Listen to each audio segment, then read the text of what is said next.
Good morning, everybody. I just wanted to do another solid for Ryan. This is going to be on more of the advice end for Ryan, I guess you could say.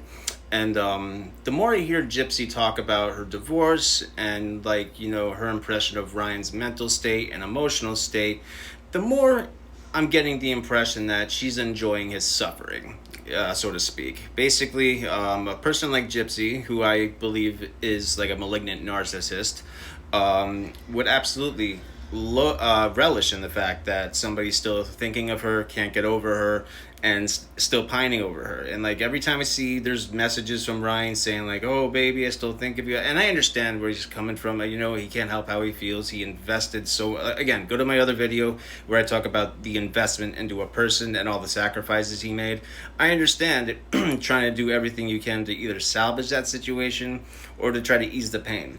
But Ryan, if you're somehow gonna watch this video, let me tell you why continuing to do something like that is just catastrophic. First of all, women love what they can't have.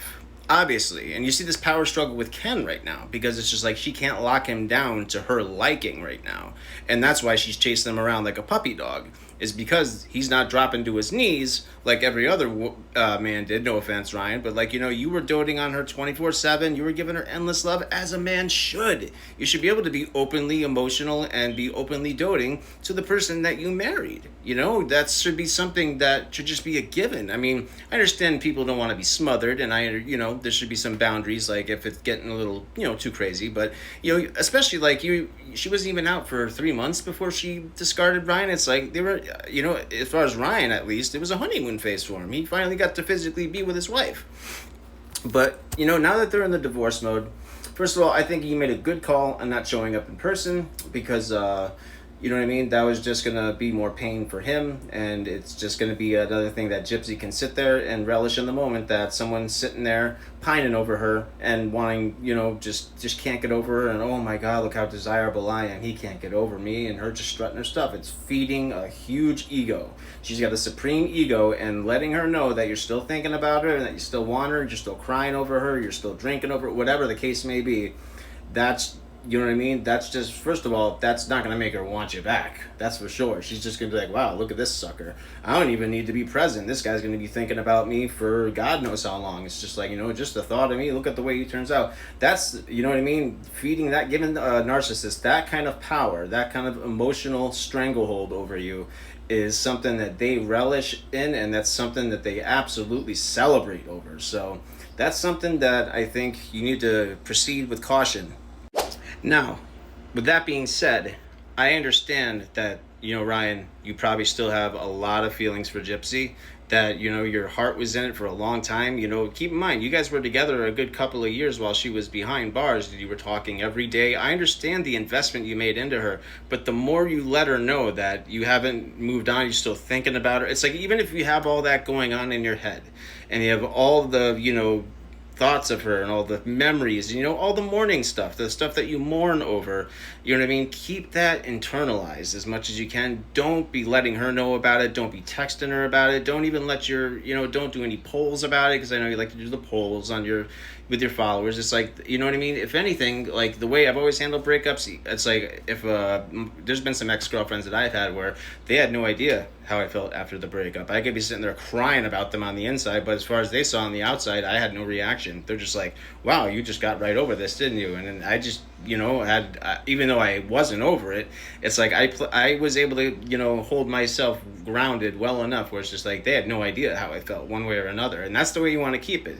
Because again, it's like if you let them know that you're just sitting there thinking about them and pining over them, and you're not over them, then it gives them that power to basically sit there and just be like, first of all, hey, if they want to get me back, they're able to do it because I'm still sitting there thinking about them, pining over them, and they're not going to be interested in that because it makes it too easy for them. There's no challenge. With someone like Gypsy, she wants a challenge. She wants to, have the thrill of the chase, and that's what she's doing with Ken right now, because again, Ken is not just dropping and being a submissive piece of silly putty like Nicholas and Ryan have been for her. You know what I mean? Just giving out the love and affection, without really demanding much in return, if not getting anything in return. That's another thing. It's like, if she did anything in return, I don't believe it was genuine. I think it was just to play the act at the time, while, the other men, I mean, you heard Nicholas, he said he worshipped her, So Gypsy knows how to make the moves that she makes to make a man feel a certain way.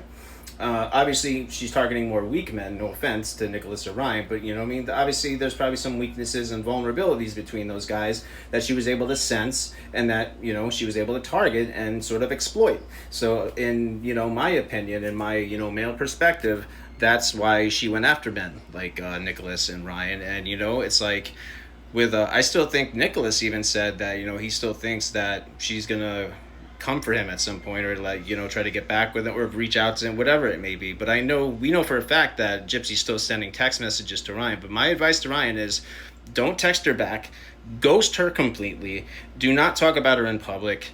If anyone asks about her, either ignore it altogether and just detox from her completely, because it's going to do you well in the long run as well. You're going to think about her much less the less you talk about her. But the most important thing is, it won't feed Gypsy's ego anymore. In fact, it might even frustrate her over the fact like, why isn't he thinking about me anymore?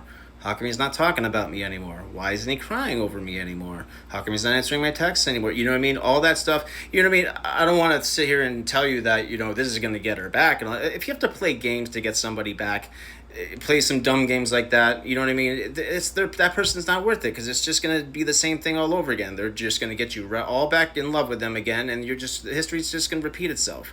This is just, you do this for yourself. You've heard of the whole no contact rule. A lot of those videos about the no contact thing, some people think if you do that, it's going to make the other person just miss you and they'll want you back. But if you have to play a dumb game like that to begin with, where it's just like, your strategy is just to never talk to them, whatever. I mean, I can see on one end how that could work, because it shows that you have self-confidence, and it's just like, I don't need you, I wanted you, I chose you, but it's not something I needed, it's something I desired. You know what I mean? And it's just like, and if it's going to be one-sided and things are not going to work out, I have the ability, I have the strength to walk away. And you know what? I think that's my best advice for Ryan, is to, if you do have a struggle going on as far as Gypsy goes, try to keep it private for yourself. Don't let her know in any certain way that she's getting to you emotionally, and that she can still put an emotional stranglehold. And, I suggest going no contact, not because it's going to make her want you back, and it doesn't matter even if she did, but I think it's for yourself. You know what I mean? Just, there's no reason to be in touch with her. Look at all the damage she's already done. Look at the emotional stranglehold she's already put you under. Look at all the sacrifices you made essentially for nothing, just to be humiliated by going back to the guy that you were afraid she was going to go back to this entire time. But the main thing is, do not feed that girl's ego. That girl's ego is supreme. I mean, she's essentially gotten away with unaliving, with doing minimal time, and then she was rewarded with that unaliving with her own reality show, with worldwide recognition, huge social media followings, and people giving her praise for some reason, praising a woman known for unaliving her mom and having a guy with autism do it for her. That's not something to...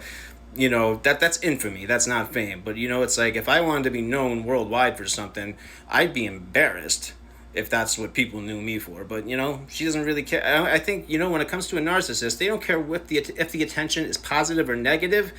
They just want the attention, period. But Ryan, please do not let her know any more about your emotional state regarding her. As far as she knows, you're getting over her, or you're already over her. Let her sit and wonder. That's the best thing you can do for yourself, and it stops feeding her ego.